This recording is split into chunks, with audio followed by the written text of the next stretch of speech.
या फिर मुख्यालय की बात करें लखनऊ, और उसके बाद आज देश की राजधानी दिल्ली में अगर उनका ये आक्रोश और उनका प्रदर्शन तमाम सारे उनके कार्यकर्ताओं का है, तो ये दिखाता है कि आज अगर कोई नेता यूजीसी के मुद्दे पर खुलकर बोल रहा है तो स्वामी प्रसाद मौर्य है। बाकी तमाम सारी पार्टियां हैं जो बात करती हैं पिछड़ों की, दलितों की, उनके अधिकारों की, लेकिन जब बात आती है उनके हक अधिकार पर बोलने के लिए, उनको दिलाने के लिए, तो तमाम सारी पार्टियां धराशायी हो जाती हैं। तमाम सारी चीजों को हम ज्यादा दिखाएंगे। तमाम सारे लोग यहाँ पर नारे भी लगा रहे हैं। आ जाइए कि ये पंडाल का कार्यक्रम लगभग पूरा सज चुका है और ये तमाम सारे कार्यकर्ता यहाँ पर हुजूम, और ये देख सकते हैं कि किस तरीके से यहाँ पर नारेबाजी भी चल रही है।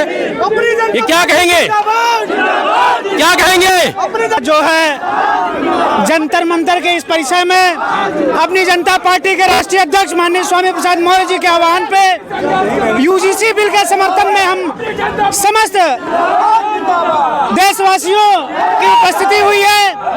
और यह बहुजन समाज की वो कौम है जो अपने हक अधिकारों के लिए पिछले कई वर्षों से लड़ती आई है और आज भी संघर्ष कर रही है।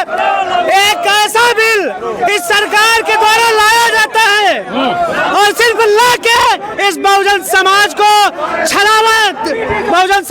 छलावा के रूप में दिया जाता है। अगर इस सरकार को यूजीसी बिल लाना था तो सुप्रीम कोर्ट में उस दिन सरकारी वकीलों को खड़ा करता और बहस होती। इस सरकार की मंशा है ओबीसी एसटी एससी समाज के साथ, उसके हक अधिकार के साथ खिलवाड़ करने की, और ये मंशा हम पूरी होने नहीं देंगे। ये तमाम सारे युवा हैं। अभी हालांकि पंडाल का जो सजावट है वो चल रहा है, क्योंकि अभी 2 घंटे बाद लगभग स्वामी प्रसाद मौर्य का यहाँ पर आगमन होगा। लेकिन ये पूरा दिखा दीजिए कि किस तरीके से कार्यकर्ता यहाँ पर हाथों में तख्तियां लेकर, और जिस तरीके से लागू करो, आज हम लोग जंतर मंतर पे माननीय पार्टी राष्ट्रीय अध्यक्ष के निर्देश में आएंगे और सरकार से ही मांग करूंगा कि समाज को डेट लगी हुई है, को ख्याल रखते हुए इससे हटाकर यूजीसी कानून जरा हुजूम है इस तरीके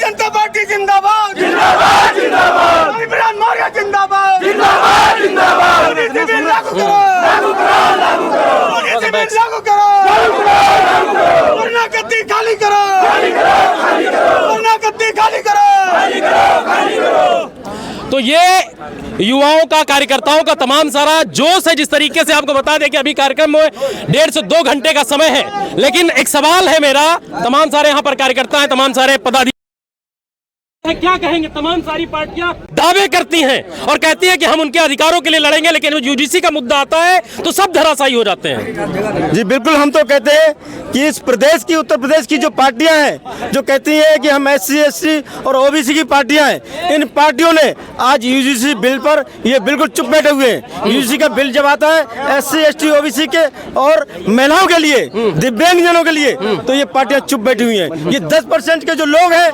उनके वोट का डर है, लेकिन जो 90% है उस 90% की इनको चिंता नहीं है। यही 90% इनको सत्ता में आने से रोकेगा। आने वाले समय में अपनी जनता पार्टी की सरकार उत्तर प्रदेश में बनेगी। इतना है। क्या कहेंगे, क्या कहेंगे? आज स्वामी जी का आह्वान हुआ है और आज आप लोग यहाँ पर आए हैं, तमाम सारे युवाओं के अंदर जोश है। क्या कहेंगे विरोधियों को लेकर? संघर्ष करो, संघर्ष करो। अभी तो ये अंगड़ाई है आगे और लड़ाई है। माननीय स्वामी प्रसाद मौर्य जी के नेतृत्व में आज यूजीसी बिल के समर्थन में जो दिल्ली जंतर मंतर पे धरना प्रदर्शन हुआ है, हो रहा है, यह आने वाला समय अगर यूजीसी बिल लागू नहीं हुआ तो ये फर्दर माननीय जी के नेतृत्व में पूरे देश में आंदोलन रेगुलर चलता रहेगा जब तक ये बिल लागू नहीं होगा। और भी तमाम सारे लोगों से हम बात करने की कोशिश करेंगे कि जिस तरीके से माहौल यहाँ पर टाइट, क्या कहेंगे अदित जी, क्या कहेंगे? आप लोग यहाँ पर कहाँ से आए हैं? मैं मथुरा प्रसाद पासी, विधानसभा अध्यक्ष ऊंचाहार।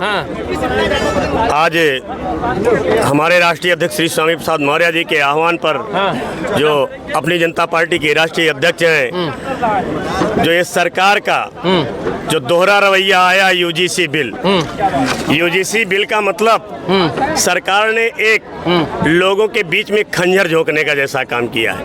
अगर हमारा बिल हम लोगों की रक्षा लायक है तो उसे क्यों नहीं लागू किया जा रहा? मेरा सवाल सीधा सा ये है कि तमाम सारी पार्टियां पीडीए की बात करती हैं, दलितों की बात करती हैं, मान्यवर कांसीराम की विचारधारा पर चलने की बात करती हैं, उनकी जन्म जयंती मनाती हैं, लेकिन यूजीसी के मुद्दे पर उनका मुंह नहीं खुलता है। इसको लेकर क्या कहेंगे?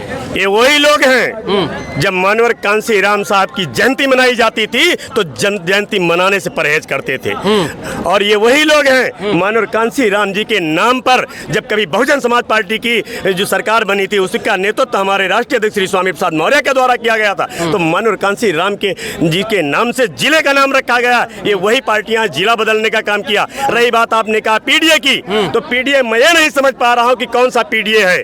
अगला पीडीए है या अल्पसंख्यक पीडीए है? अगर अल्पसंख्यक पीडीए है तो नेता प्रतिपक्ष कौन बनाया गया ये किसी से छिपा नहीं है। और अगर अल्प जो है पीडीए है तो अब इसमें कुछ कहने की जरूरत नहीं है महोदय जी। आप दुनिया देख रही है कि अगर पीडीए का फुल फॉर्म क्या है। अगर इन्होंने पीडीए बनाया है, बहुजनों की रक्षा के लिए बनाया है, तो विधानसभा के अंदर नेता प्रतिपक्ष में पीडीए का व्यक्ति क्यों नहीं भेजा गया?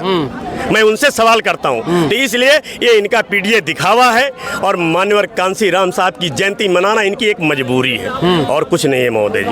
अपनी जनता तो आपको बता दें कि जिस तरीके से तमाम सारे यहाँ पर कार्यकर्ता हैं और भी हम लोगों से बात करने की कोशिश करेंगे, इधर में तमाम सारे लोग बैठे भी हुए हैं, लेकिन ये सवाल है जो मैं सवाल लगातार यूजीसी के मुद्दे पर लगातार पूछता भी रहा हूं कि आखिर क्या मजबूरी है तमाम सारे लोगों की, तमाम सारी पार्टियों की यूजीसी के मुद्दे पर आखिर उनके मुंह से क्यों नहीं निकलता है? आखिर वो क्यों समर्थन में नहीं आते? आखिर किस चीज का डर है? एक तरफ तो बात करते हैं तमाम पिछड़ों की, दलितों की, और भी लोगों से हम बात करने की कोशिश करेंगे। इधर तमाम सारे लोग बैठे हैं, महिलाएं बैठी हुई हैं। क्या कहेंगे भैया, कहाँ से आए हैं? गाजीपुर से। गाजीपुर से। क्या कहेंगे, किस लिए आए हैं? यूजीसी के समर्थन में आए हैं। हाँ, यूजीसी लागू हो और जो ऊंच नीच का भेदभाव उसको खत्म किया जाए। जी, ये संविधान का दिया हुआ अधिकार है जो इस देश में समान रूप से लोग जिंदगी को यापन करें। क्या लगता है स्वामी जी कुछ ला पाएंगे बदलाव? बिल्कुल बिल्कुल, संघर्ष करते रहेंगे हम लोग, सड़क से लेकर सदन तक करते रहेंगे जब तक ये लागू न हो जाए। अच्छा, तो ये तमाम सारे लोग यहाँ पर आकर बैठ चुके हैं। आप देख सकते हैं किस तरीके से तमाम सारे लोग और भी आ रहे हैं, उनसे हम बात करें। तमाम सारे लोगों से बाइट भी करेंगे, लेकिन सवाल वही है। और क्या कहेंगे दादा, कहाँ से आए, क्या कहेंगे? जिस तरीके से सवाल मेरा वही है। आज मैं भारतीय जनता पार्टी को लेकर सवाल नहीं कर रहा हूँ, सवाल सिर्फ मेरा ये है कि तमाम सारी पार्टियां जो पिछड़ों की बात करती हैं, दलितों की बात करती हैं, जो आज विपक्ष में बैठी हुई हैं, विपक्ष में होने के बावजूद आज वो लोगों की आवाज़ नहीं उठा पा रहे हैं, उसको लेकर क्या कहेंगे? मेरा नाम करण सिंह लोधी है, मैं अपनी जनता पार्टी का राष्ट्रीय उपाध्यक्ष हूँ जी। जो आपने सवाल किया है कि जो ओबीसी SC ST के लोग लोकसभा, विधानसभा, राज्यसभा आदि में बैठे हुए हैं, वो इस समय मनवादी व्यवस्था के गुलाम हैं। उनको अपनी समाज से दूर दूर तक कोई लेना देना नहीं है। उनको सिर्फ अपने स्वार्थ की राजनीति के लिए सिर्फ लेना देना है। तो ऐसे लोगों को हम मनवादी व्यवस्था के गुलामों की श्रेणी में गिनते हैं। इनसे हम कभी कोई उम्मीद नहीं कर सकते हैं। हम तो आज ये आह्वान करने आए हैं अपने लोगों से कि आज के बाद यहाँ कसम खा लो कि आज से मनुवादियों को तथा उनके गुलामों को कभी मतदान नहीं करेंगे, चाहे वो मेरा भाई ही क्यों ना हो। तब हम अपनी दुर्दशा को सुधार सकते हैं और अपने हक और अधिकार को पा सकते हैं। फिर हमें किसी से मांगने की जरूरत नहीं पड़ेगी, सारी समस्याओं का समाधान हम अपने आप स्वतः कर लेंगे। बस। क्या कहेंगे भैया, आप युवा हैं, क्या कहेंगे यूजीसी को लेकर? हम लोग यूजीसी के समर्थन में आज अपनी जनता पार्टी माननीय स्वामी जी के निर्देश पर आज हम लोग जंतर मंतर पर आंदोलित हैं। हम लोग इंतजार इस चीज़ का कर रहे हैं, माननीय न्यायालय जी का इस पे रोक है, जो कि हम आज लोग समर्थन दे करके माननीय न्यायालय को ये ज्ञापन देना चाहते हैं, उनको जगाना चाहते हैं कि यूजीसी का समर्थन हम लोग कर रहे हैं, जिससे कि हम लोगों को उचित समय पे न्याय दे सके। और यहाँ पर आए हैं केवल यादों को छोड़ के किसी अन्य के साथ आज तक वो खड़े नहीं हुए। बात रही यूजीसी की, यहीं आज हम दिल्ली में खड़े हैं जंतर मंतर पे।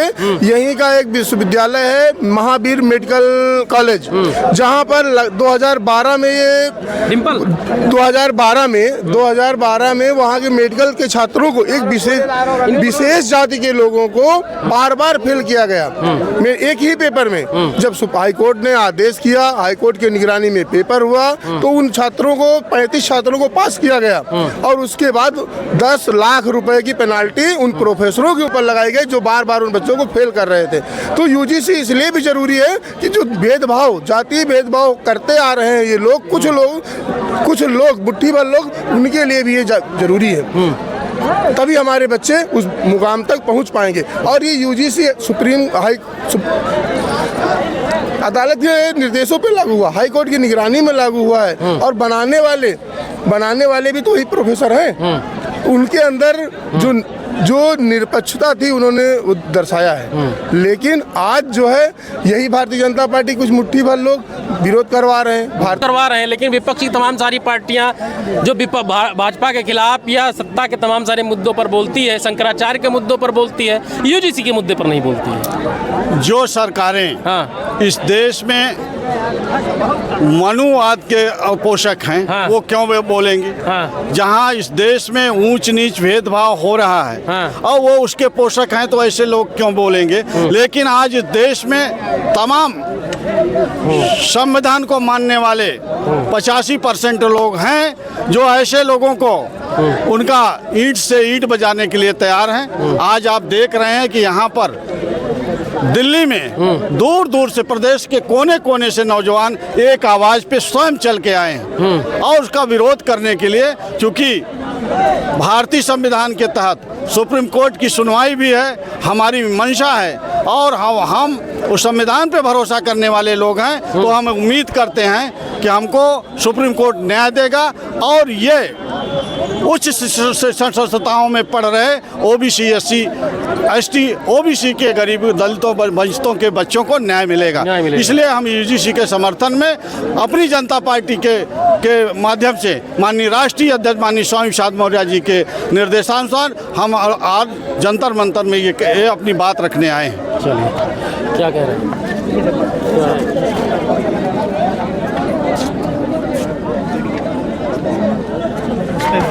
कितने मिनट का हुआ यार? इसको